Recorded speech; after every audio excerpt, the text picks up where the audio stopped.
নমস্কার, আমি মৌসুমী। শিলালিপিতে আপনাদের সবাইকে স্বাগত জানাই। শোনাচ্ছি সাহিত্যিক বিমল মিত্রর আসামি হাজির। গল্প পাঠ ভালো লাগলে শেষে একটা লাইক দিয়ে যেতে ভুলবেন না। এখনো যারা আমার চ্যানেলটা সাবস্ক্রাইব করেননি তাদের সকলের কাছে আমার অনুরোধ, প্লিজ আমার চ্যানেলটা সাবস্ক্রাইব করে নেবেন। পাশে যে বেল নোটিফিকেশনটা আছে সেটা অবশ্যই প্রেস করে দেবেন। আর গল্প পাঠ ভালো লাগলে আপনার চেনা জানাদের সঙ্গে গল্প ভাগ করে নিতে ভুলবেন না।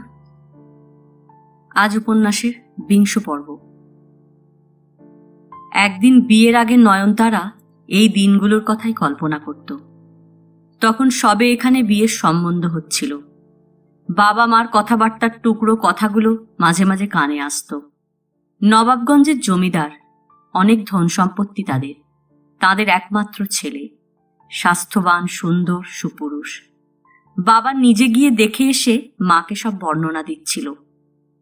শুনতে শুনতে নয়নতারার চোখের সামনে যেন নবাবগঞ্জে তার ভাবি শ্বশুরবাড়ির চেহারাটা ভেসে উঠছিল। কল্পনায় সে চেহারা দেখে নিজের মনেই একটা নিজস্ব জগৎ সৃষ্টি করে নিয়েছিল সে। বড় বড় ঘর, মস্ত বড় দুমহলা বাড়ি, আর রাজপুত্রের মতো একজন পুরুষ তার স্বামী। মা জিজ্ঞেস করেছিল, সংসারে কে কে আছে? বাবা বলেছিল, ওই তো বাবা আর মা আর এক বুড়ো ঠাকুরদাদা। খুব সচ্ছল সংসার, চৌধুরী মশাইয়ের মতো মানুষ হয় না। বললেন, আমার ওই একটি সন্তান, ওর জন্যেই এই সংসার করা। মা জিজ্ঞেস করেছিল, পাত্রের বোনটোন কেউ নেই বুঝি? না। মা শুনে খুব খুশি হয়েছিল। ভালোই হয়েছে, নয়নকে আর ননদ কাঁটা সহ্য করতে হবে না। তারপর মা একটু পরে জিজ্ঞেস করেছিল, তা পাত্রকে দেখতে কেমন? আমার নয়নের সঙ্গে মানাবে তো? বাবা বলেছিল, দেখতে নয়নতারার চাইতেও ভালো, যেমন স্বাস্থ্য তেমনি রূপ। যখন বিয়ে করতে আসবে লোকে বলবে, হ্যাঁ, পণ্ডিত মশাই জামাইয়ের মতো জামাই করেছে বটে। এসব কথা শুনে নয়নতারা সেদিন মনের মধ্যে একটা কল্পনার প্রাসাদ গড়ে তুলেছিল। এরকম কল্পনার প্রাসাদ অনেকেই বিয়ের আগে গড়ে তোলে। শুধু বিয়ে কেন, মানুষ তার সব ব্যাপারেই একটা অলৌকিক আশা করতে ভালোবাসে। মনে মনে আশার একটা সৌধও গড়ে তোলে। কিন্তু নয়নতারার মতো এমন করে বুঝি কারো আশা ভেঙে চুরে গুঁড়িয়ে নষ্ট হয়ে যায় না। রাত তখন বেশি হয়নি। সংসারে এত বড় একটা বিপর্যয় হয়ে গেল, অথচ সংসারের দৈনন্দিন কাজকর্মের কোনো ব্যতিক্রম হলো না। সকলের সব কাজ ঠিকভাবেই সমাধা হলো। নয়নতারাকেও খেতে ডাকতে এলো গৌরী। এ যেন নিয়ম রক্ষে, রাত্রে খেতে হয় বলেই খাওয়া। প্রীতি তখনও নিজের ঘরেই শুয়েছিল। গৌরীকে ডাকলে, জিজ্ঞেস করলে, হ্যাঁ রে, বৌমা খেয়েছে? গৌরী বললে, খেতে চাইছিল না, আমি জোর করে খাইয়ে দিয়েছি। তুমি খাবে? প্রীতি বললে, না। গৌরী বললে, না খেলে শরীর টিকবে কেন, খেয়ে নাও। প্রীতি বললে, তুই আর বকবক করিসনি আমার কানের কাছে, যা। কিন্তু গৌরীও ছাড়বার পাত্র নয়। বললে, না, তোমাকে খেতেই হবে। একে বাড়িতে এই কাণ্ড, এর মধ্যে তুমি আবার বাড়ির গিন্নি। তুমি যদি অসুখে পড়ে যাও তখন তোমার সংসার কে সামলাবে শুনি? আপন বলতে আর কে আছে তোমার যে তোমাকে সেবা করবে? শেষ পর্যন্ত প্রীতি যা পারে মুখে পুড়ে দিয়ে আবার উঠে নিজের ঘরে গিয়ে শুয়েছিল। কিন্তু বেশিক্ষণ শুতে পারলে না, যেন পিঠে কাঁটা ফুটতে লাগলো। আস্তে আস্তে উঠে বৌমার ঘরে গেল। ঘরের দরজা খোলা ছিল। নয়নতারা তখনও ঘুমোয়নি। দুজনে দুজনের মুখের দিকে খানিকক্ষণ চেয়ে দেখলে, যেন অনেক কথা রয়েছে দুজনেরই, কিন্তু বলবার ক্ষমতা নেই কারো। শেষকালে অনেক কষ্টে শাশুড়ির মুখ দিয়ে একটা কথা বেরোলো, বৌমা, তুমি খেয়েছ? নয়নতারা বললে, হ্যাঁ, খেয়েছি। আপনি? শাশুড়ি বললে, আমিও খেলাম বৌমা। খোকা কোথায় রইল, সে খেলে কি খেলে না তার ঠিক নেই, কিন্তু আমি মা হয়ে খেলাম। আমার গলা দিয়ে ভাত গলল। আমি মা নই বৌমা, আমি রাক্ষসী। কিন্তু আমার কথা থাক, আমি তোমার কথাই কেবল ভাবছি বৌমা। আমি কেন মরতে তোমাকে বউ করে নিয়ে এলাম বৌমা? তোমাকে আমি কত কষ্ট দিচ্ছি। অন্য কোথাও বিয়ে হলে তোমার কত সুখ হতো, তুমি কত সুখে থাকতে সেখানে। কেন আমি এ পাপ করতে গেলাম? এর সব দোষ আমার বৌমা, আর কারো নয়, আমার। আমার উপর তুমি রাগ করো বৌমা, রাগ করে আমাকে তুমি কিছু বলো, একটু গালমন্দ দাও, তাতে যদি আমার প্রায়শ্চিত্ত হয়, তাতে যদি আমার কিছু শিক্ষা হয়, এর বেশি আমি আর কি বলতে পারি বলো বৌমা? তোমার যা কিছু কষ্ট তার জন্যে আমিই দায়ী বৌমা। আমাকে তুমি মা বলেও আর ডেকো না। বলতে বলতে শাশুড়ি যেন ভেঙে পড়ল। নয়নতারা শাশুড়িকে ধরে ফেলে বিছানার ওপর বসিয়ে দিলে। বললে, আপনি চুপ করুন মা, আপনি স্থির হন। না বৌমা, আমাকে অমন করে মা বলে আর ডেকো না। আমি তোমার মায়ের কাজ করিনি, তুমি আমাকে ক্ষমা করো বৌমা। নয়নতারা বললে, মিছি মিছি আপনি কেন ওসব কথা বলছেন আমাকে? ওতে আপনার ছেলের অকল্যাণ হবে। ছেলে? তুমি আমার ছেলের কথা বললে? যে ছেলে নিজের বাপ মার কথা ভাবলে না, নিজের বিয়ে করা বউয়ের দিকে ফিরে চাইলে না, তাকে আমি ছেলে বলবো? সে আমার ছেলে নয় বৌমা, সে আমার শত্রু। আমি আমার শত্রুকে পেটে ধরেছিলাম বৌমা, সেই আমার অপরাধ হয়ে গিয়েছিল। নয়নতারা শাশুড়ির হাত দুটো ধরলে। আপনি ঘুমোতে যান মা, সারাদিন আপনার কষ্ট গেছে, এর ওপর রাত জাগলে আপনার শরীর ভেঙে পড়বে। চলুন, আমি আপনাকে আপনার ঘরে শুইয়ে দিয়ে আসছি। প্রীতি উঠল।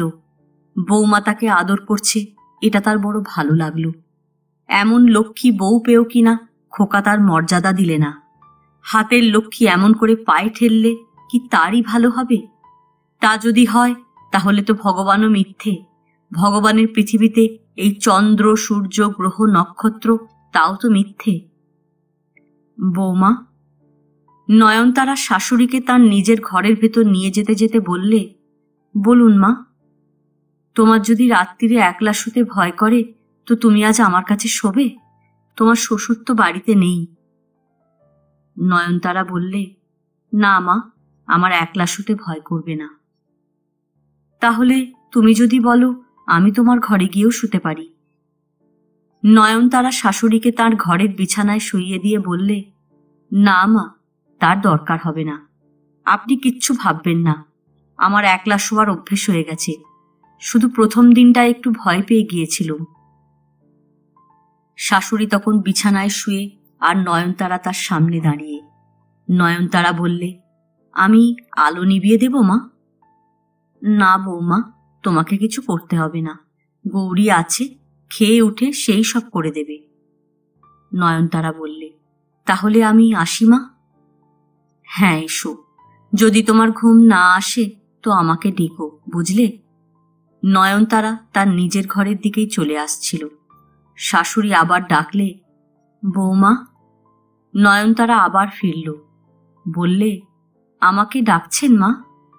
শাশুড়ি বললে, শোনো বৌমা, একটা কথা বলতে ভুলে গেছি তোমাকে।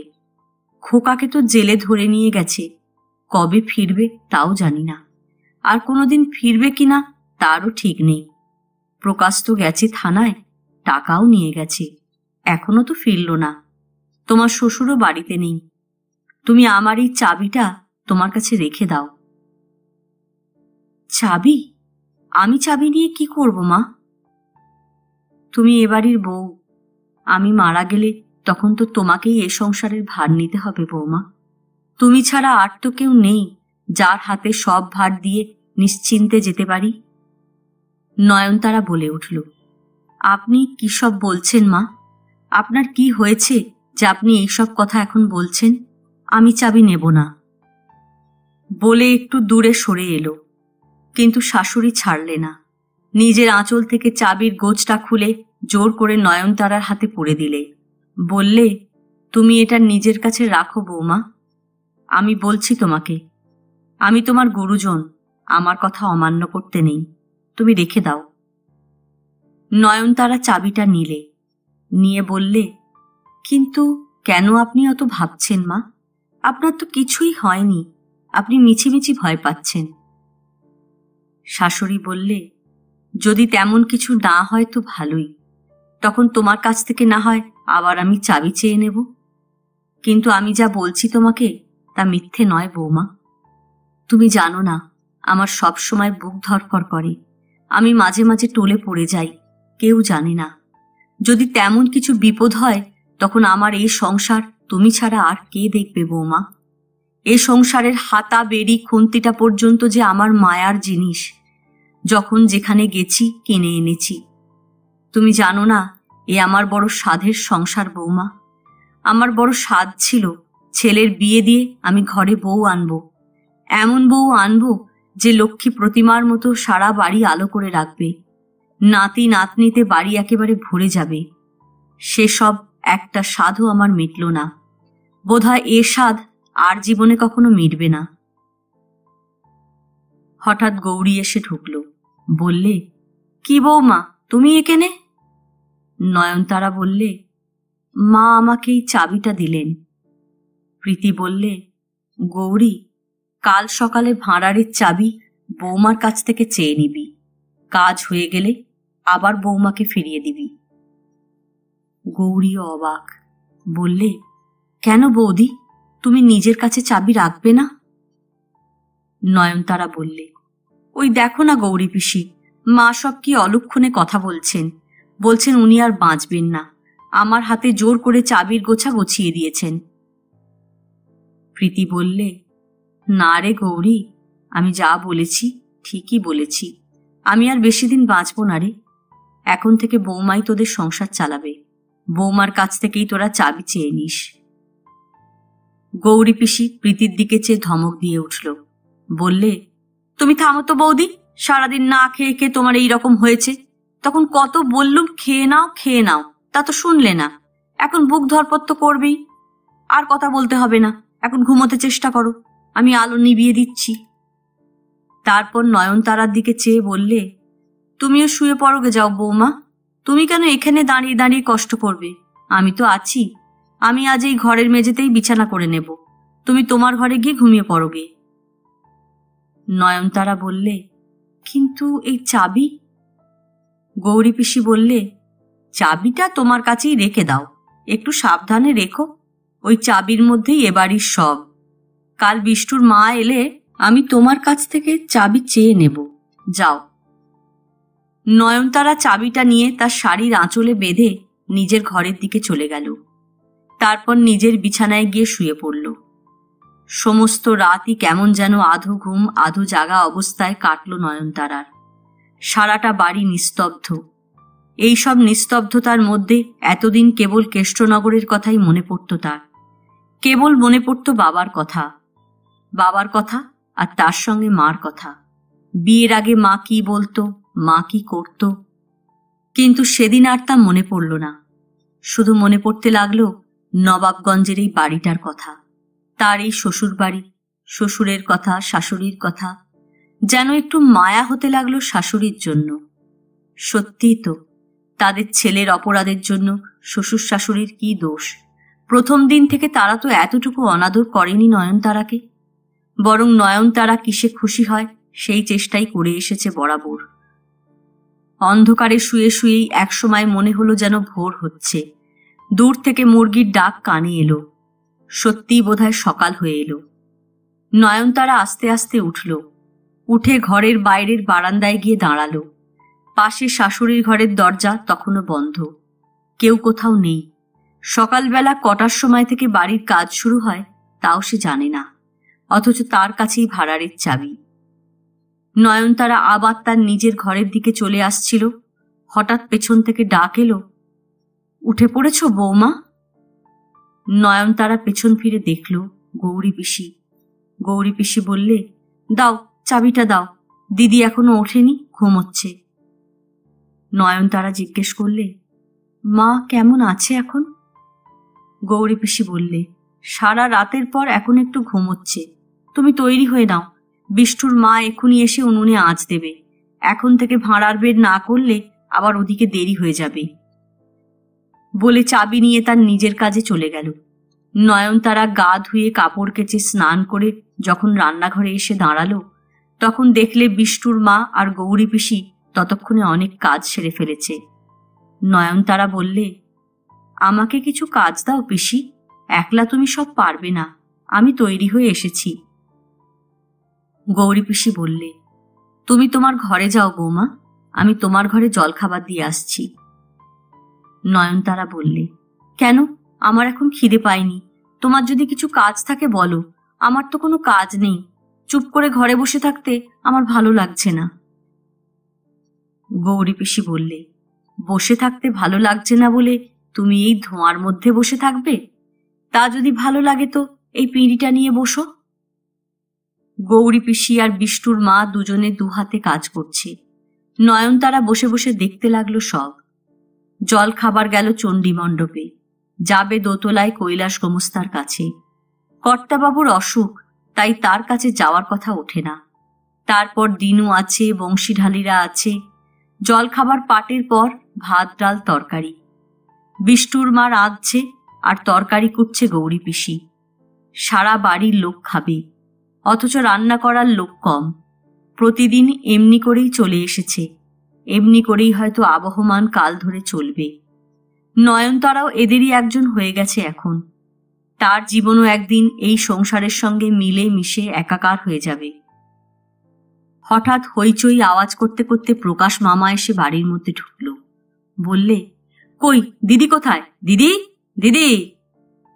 নয়নতারা মামা শ্বশুরের গলার শব্দ পেয়েই নিজের শোবার ঘরের মধ্যে আশ্রয় নিয়ে নিলে, কিন্তু তার আগেই প্রকাশ মামা একেবারে রান্নাঘরে এসে হাজির। গৌরী পিসি বললে, বৌদির শরীর খারাপ, শুয়ে আছে। শরীর খারাপ? এই সময় কিনা শরীর খারাপ করে বসলো দিদি? বলতে বলতে দিদির ঘরে গিয়ে হাজির। চেঁচামেচিতে প্রীতির ঘুম ভেঙে গিয়েছিল। বললে, কি হলো, খোকার খবর কিছু পেলি? প্রকাশ মামা বললে, খোকার খবর না নিয়ে কি এসেছি, কিন্তু তুমি কেন এই কাজের সময় শরীর খারাপ করে বসলে বলো দেখিনি? এই সময় কিনা শরীর খারাপ করতে হয়? আসলে খাওয়াটা তোমার কম হচ্ছে, আমি বুঝতে পারছি। আমার শরীরের কথা থাক, খোকার খবর কিছু পেলি কিনা তাই বল। প্রকাশ বললে, আমাকে শিগগির শিগগির খাবার দিতে বলো, আমি আবার এখনই কলকাতায় যাব। এই কলকাতা থেকে আমি আসছি এখন। খোকা কি কলকাতায় নাকি? প্রকাশ বললে, হ্যাঁ, শুনলুম কলকাতার জেলখানায় তাকে পুলিশ আটকে রেখেছে। রেলবাজারের থানায় থাকলে এতক্ষণ তো তাকে ছাড়িয়ে নিয়ে আসতুম, কিন্তু তাকে যে কলকাতার পুলিশ ধরে নিয়ে গেছে শুনে কাল সন্ধেবেলায় আমি কলকাতায় চলে গেলুম। সেখানে গিয়ে আসল ব্যাপারটা সব শুনলাম। বলে আদ্যপান্ত যা যা ঘটেছিল সব বলে গেল প্রকাশ মামা। খোকার সঙ্গে দেখা হলো তাহলে? প্রকাশ মামা বললে, কি করে দেখা হবে, তুমি টাকা দিয়েছ? কেন, তুই যে 430 টাকা না কত যেন নিয়ে গেলি আমার কাছ থেকে পুলিশকে দেবার জন্যে?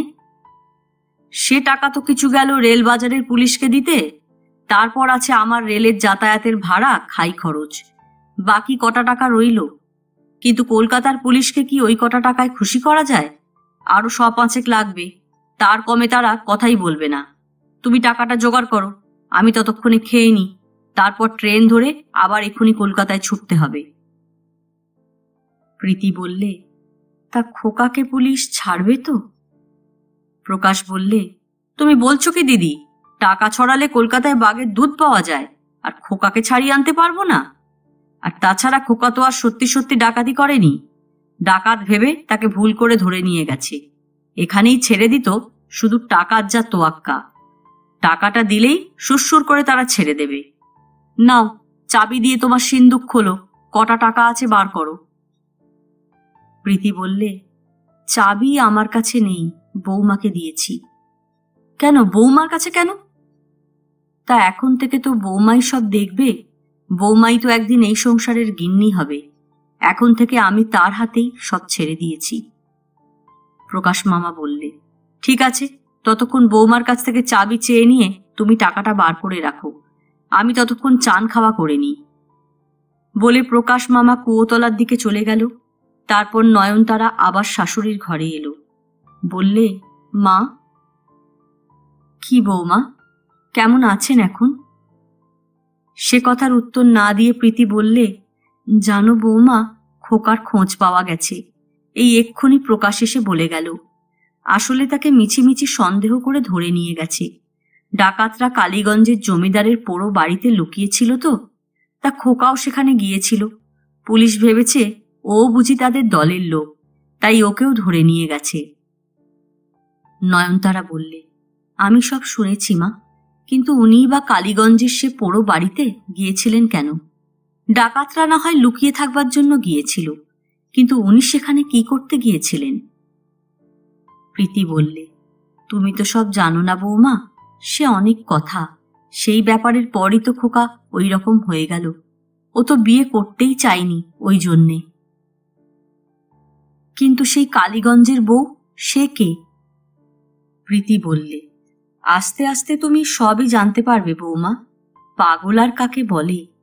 জমিদারি রাখতে গেলে কত কি কাণ্ড করতে হয় তা তো তুমি জানো না বৌমা।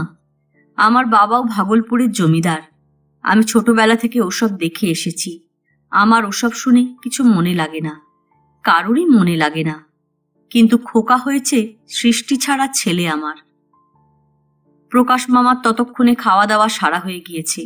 জামা কাপড় বদলে নিয়ে বললে, কই দিদি, কোথায়? টাকা বার করেছ? প্রীতি বললে, বৌমা, তোমার চাবিটা দিয়ে ওই সিন্ধুকের তালাটা খোলো তো, খুলে 100-5 টাকা ওর মধ্যে থেকে বের করে দাও। নয়নতারা মামা শ্বশুরকে দেখে মাথায় ঘোমটা টেনে দিয়েছিল। বললে, আমি দেব?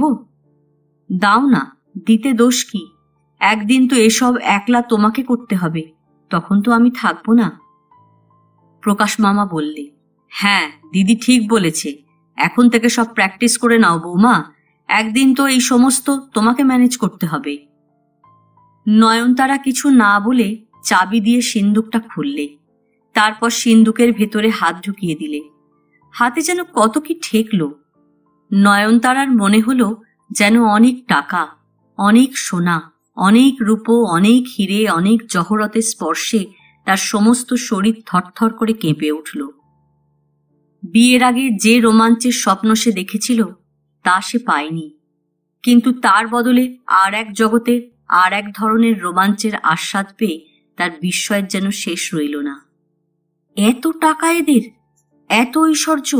কেষ্টনগরে তার মার হাত বাক্স খুলে সে দেখেছে।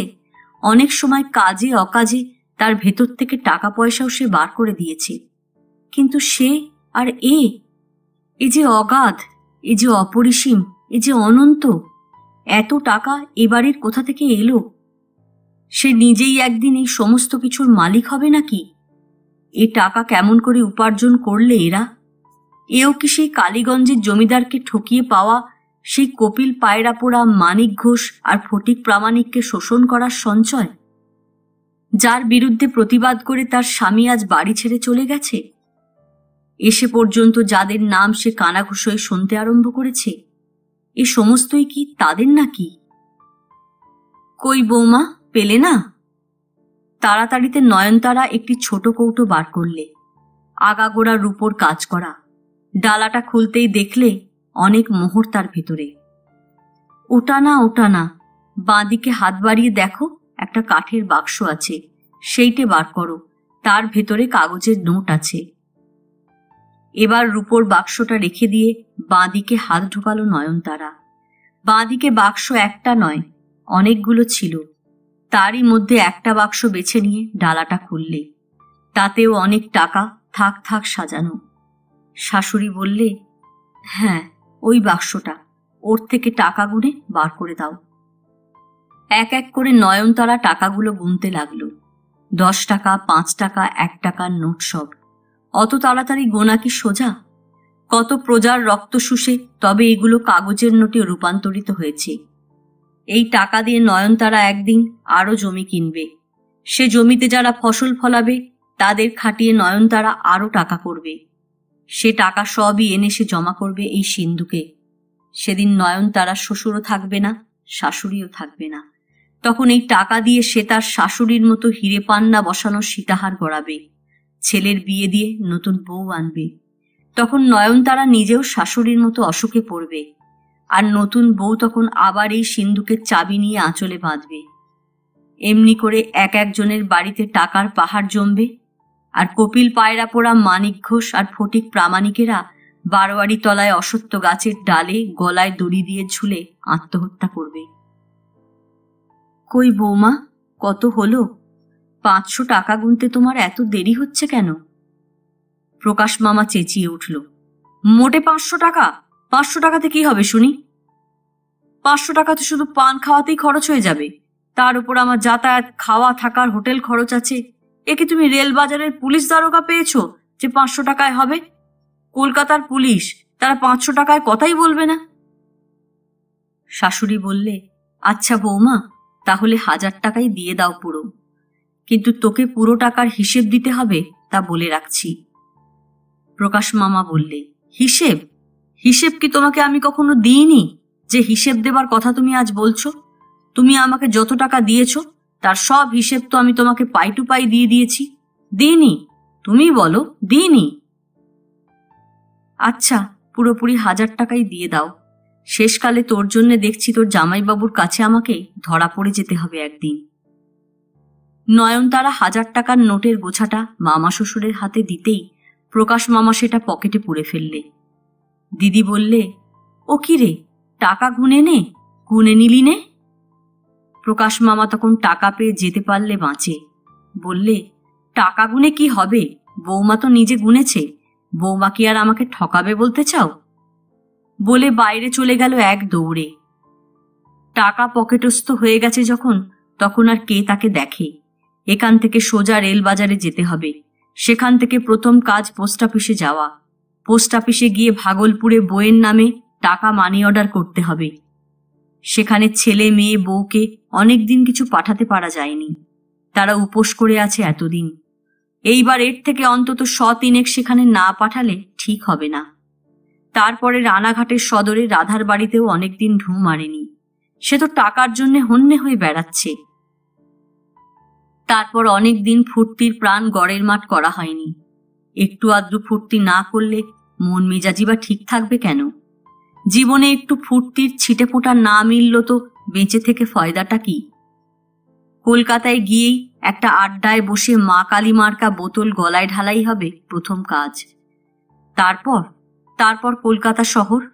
হাতে টাকা থাকলে তুমি যত ইচ্ছে ফুর্তি করো না, কেউ তোমায় বারণ করছে না। টাকাগুলো দুপাশের ট্যাঁকে জম্পেশ করে গুজে নিয়ে প্রকাশ মামা আকাশের দিকে চাইলে। একটা শঙ্খ চিল দেখতে চেষ্টা করলে। শঙ্খ চিল দেখলে যাত্রা শুভ হয়। তাহলে এই রকম পুলিশ কেস হাতে আসে। এই রকম 2-4টে পুলিশ কেস মাঝে মধ্যে এলে তবু কিছু টাকার মুখ দেখা যায়। কিন্তু দিনকাল যা পড়েছে, টাকা দুনিয়া থেকে যেন উবে যাচ্ছে। না, আকাশের ত্রিসীমানায় একটা শঙ্খ চিলেরও টিকি দেখা গেল না। যে কটা উঠছে সব কটা গোদা চিল। কি আর করা যাবে? একটা জল ভরা কলসি দেখলেও কাজ হতো, তাও নেই। কিন্তু আর দেরি করা যায় না। চণ্ডী মণ্ডপের পাশ দিয়ে যেতে গিয়ে হঠাৎ নজর পড়ল বৈঠকখানার দিকে। বৈঠকখানার দরজাটা হাট করে খোলা। এখন দরজা খোলা কেন? বাবাজি তো কখনো দরজা খুলে রাখে না। একটু উঁকি দিয়ে দেখতেই খটকা লাগলো। বাবাজি কোথায় গেল? প্রকাশ মামার সন্দেহ আরো বাড়ল। বাবাজি নেই নাকি? তাড়াতাড়ি বৈঠকখানার ভেতরে গিয়ে ঢুকল। কোথায় বাবাজি? ওদিকে কলকাতায় যাবার ট্রেনের টাইম হয়ে যাচ্ছে। তবু জানতে ইচ্ছে হলো ব্যাপারটা কি। বাবাজির ত্রিশূল রয়েছে, বাবাজির খড়ম জোড়াও রয়েছে, কিন্তু সেই ঝোলাটা নেই। বাবাজির সেই ঝোলা, যার ভেতর বাবাজির গাঁজার কলকে টলকে সব থাকত। কিরকম হলো? বংশীঢালি সামনে দিয়ে যাচ্ছিল। প্রকাশ মামা তাকেই ডাকলে, বংশী, বাবাজি কোথায় গেল রে? বংশী বললে, আরে শালা বাবু, আমি তো বাবাজিকে সকাল থেকেই দেখিনি। তাহলে কি মাঠে গেছে? কিন্তু এই অসময় তো বাবাজি মাঠে যায় না। শুধু বংশীঢালি নয়, কেউ জানে না বাবাজি কোথায় গেল। ওপরে গিয়ে দিনুকে গিয়েও জিজ্ঞেস করলে, সেও কিছু জানে না। কৈলাস গোমস্তামশাইও দেখেনি। এমনকি চণ্ডী মণ্ডপে বসে থাকে পরমেশ মৌলিক সেরেস্তাদার, সেও কিছু জানে না। সবাই বললে সকালবেলাও কেউ দেখেনি বাবাজিকে। তারপর দিদিকে জিজ্ঞেস করতে প্রকাশ মামা ভেতরে যাচ্ছিল। দিদি, দিদি। কিন্তু তার আগেই একটা সাইকেল রিকশায় চড়ে কারা যেন বারবাড়ির উঠোনে এসে হাজির হলো। ভালো করে চেয়ে দেখতেই অবাক হয়ে গেল প্রকাশ। আরে বেয়াই মশাই যে, আসুন আসুন। কালীকান্ত ভট্টাচার্য আর নিখিলেশ দুজনেই নামলো রিকশা থেকে। রিকশাওয়ালার ভাড়া মিটিয়ে দিয়ে কালীকান্ত ভট্টাচার্য বললেন, হঠাৎ একটা দুঃসংবাদ পেয়ে চলে এলুম বেয়াই মশাই। এটি আমার ছাত্র নিখিলেশ। নিখিলেশ প্রকাশ মামাকে নমস্কার করলে। প্রকাশ মামা বললে, আপনি তো নিখিলেশ বাবু, আমার ভাগ্নের বিয়ের সময় তো আপনাকে দেখেছি। কালীকান্ত ভট্টাচার্য মশাই বললেন, বৃদ্ধ বয়সে এত দূরে আসব, তাই দেখাশোনা করবার জন্য একে সঙ্গে করে নিয়ে এলুম। তা বেয়াই মশাই কোথায়? প্রকাশ মামা বললে, সেই তো মুশকিল হয়েছে। তিনি গতকাল রানাঘাটের সদরে গেছেন। মুন্সিপ কোর্টে একটা মামলা আছে, তার তদবিরে গেছেন। জরুরি ব্যাপার। অথচ কর্তাবাবুর ভীষণ অসুখ, নড়তেও পারছেন না, কথা বলতেও পারছেন না কদিন থেকে। এদিকে আমার ভাগ্নেকে আবার পুলিশে ধরে নিয়ে গেছে। ব্যাপারটা কি বলুন তো বেয়াই মশাই? আমি তো সেই খবর পেয়েই দৌড়ে এলাম। প্রকাশ মামা বললে, আপনি কি করে খবর পেলেন এর মধ্যে? ওই যে আমার বিপিন এসেছিল শীতের তত্ত্ব নিয়ে। ফেরবার সময় রেল বাজারের স্টেশনে দেখে ডাকাতদের মধ্যে জামাই বাবাজিও রয়েছে। প্রকাশ মামা বললে, সেই ব্যাপারেই তো আমি এখন কলকাতায় যাচ্ছি। কলকাতায় যাচ্ছেন এখন? প্রকাশ মামা বললে, এই দুপুরের ট্রেনে না গেলে আবার ঠিক সময় কলকাতায় পৌঁছতে পারবো না। আজ রাত্রিরের আগেই তাকে বার করে নিয়ে আসতে হবে। আসলে সে তো ডাকাতি করেনি, তার কিসের দায় বলুন না যে ডাকাতি করতে যাবে? আমার জামাইবাবুর এত টাকা যে তাই খেয়ে ফুরিয়ে উঠতে পারবে না সে। তাহলে কি জামাই বাবাজি স্বদেশী দলের সঙ্গে ছিল টিল নাকি? আরে রাম, আমার ভাগ্নে করবে স্বদেশী, তাহলেই হয়েছে। আমি বলেছিলাম আপনাকে, আমার ভাগ্নে একেবারে গোবেচারা মানুষ। সংসারে ভালো মানুষেরই যত হেনস্থা আজকাল, এ তো আপনি চারিদিকে দেখতে পাচ্ছেন। কালীকান্ত ভট্টাচার্য কি যেন ভাবলেন একটু, তারপর বললেন, তাহলে আপনিও চলে যাচ্ছেন? বেয়াই মশাইও বাড়িতে নেই, কর্তাবাবুরও অসুখ, কার সঙ্গে কথা বলবো আমরা? কেন, বৌমা রয়েছেন, আপনার মেয়ে। এ তো আপনার নিজের মেয়ের শ্বশুর বাড়ি। এ বাড়ি কি আপনার পরের বাড়ি? নাইবা রইলেন বেয়াই মশাই, নাইবা রইলুম আমি। আপনার মেয়ের কাছে এসেছেন, মেয়ের ঘরে গিয়ে বসবেন, চলুন মেয়ের সঙ্গে দেখা করুন, এখানে স্নান খাওয়া করুন, বিশ্রাম করুন, আমি বৌমাকে গিয়ে খবর দিচ্ছি। বলে প্রকাশ মামা বাড়ির ভেতরে গিয়ে খবরটা দিলে। দিদি, বেয়াই মশাই এসেছেন কেষ্টনগর থেকে। নয়নতারাও পাশে দাঁড়িয়েছিল, তার কানেও গেল কথাটা। কথাটা কানে যেতেই সমস্ত শরীরে যেন একটা বিদ্যুৎ খেলে গেল। বললে, আমার বাবা? বাবা, বাবা এসেছে। শাশুড়ি বললে, যাও বৌমা, তোমার বাবাকে তোমার ঘরে নিয়ে গিয়ে বসাও, আর গৌরীকে গিয়ে বলে এসো ওদের জন্য খাবারের ব্যবস্থা করতে। প্রকাশ মামা বললে, দুজনের খাবারের ব্যবস্থা করতে হবে, সঙ্গে তাঁর এক ছাত্রও এসেছে। বুড়ো মানুষ একলা আসেনি বা কি করে? চানের জল তুলে দিতে বলেছি দিনুকে, যেন কোনো ত্রুটি না হয়। আমি রইলুম না, জামাইবাবুও নেই। তুমি তোমার বাবাকে ভালো করে দেখো বৌমা, যেন এ বাড়ির বদনাম না হয়। আমি চললুম। আনন্দে নয়নতারার দু চোখ দিয়ে জল গড়িয়ে পড়ল। কেউ দেখে ফেলবে বলে তাড়াতাড়ি আঁচল দিয়ে জলটা মুছে নিলে, কিন্তু তার আগেই শাশুড়ি ঠিক দেখে ফেলেছে। বললে, তুমি কাঁদছো বৌমা? কাঁদছো কেন, কি হলো? না, কাঁদেনি তো মা। বলে তাড়াতাড়ি শাশুড়ির ঘর ছেড়ে নিজের ঘরের দিকে চলে গেল। বাবা এসেছে, তার বাবা। বাবা বোধহয় তাকে ছেড়ে আর থাকতে পারেনি, তাই ছুটে এসেছে। আনন্দের চোটে নয়নতারা যে কি করবে তা বুঝতে পারলে না। ঘরে গিয়ে আয়নায় নিজের মুখটা দেখে শুকনো কাপড় দিয়ে মুছে পরিষ্কার করে নিলে। বাইরে থেকে বাবার গলা শোনা গেল, নয়ন। আজ এ পর্যন্তই। উপন্যাসের একবিংশ পর্ব নিয়ে অন্যদিন আসব। গল্প পাঠ ভালো লাগলে লাইক, শেয়ার, কমেন্টস করতে ভুলবেন না। আজকের মতো নমস্কার।